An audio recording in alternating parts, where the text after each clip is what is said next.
Ихаб Салах с сегодняшнего дня является сотрудником второй детской стоматологической поликлиники.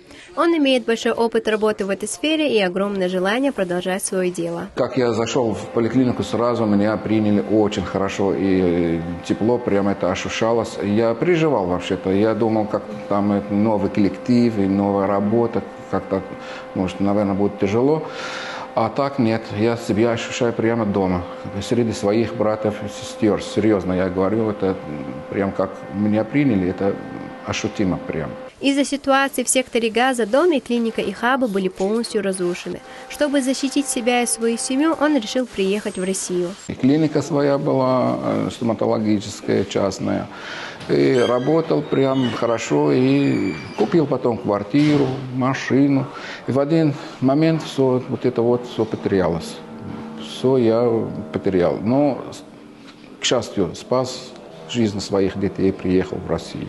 Руководство и сотрудники поликлиники были рады новому коллеге и с удовольствием приняли Ихаба. Ему было предоставлено рабочее место и все необходимое оборудование. В первый день он уже приступил к работе.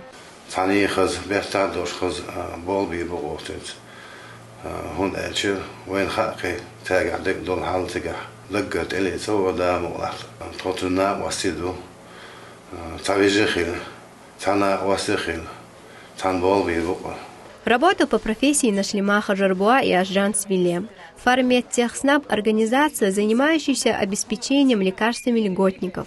Новых сотрудниц тепло встретили и провели инструктаж. Первый препарат, вот у нас лизинаприл, да? Количество упаковок смотрим, да, серию смотрим лекарственного препарата. И по серии, по наименованию собираем лекарственные препараты.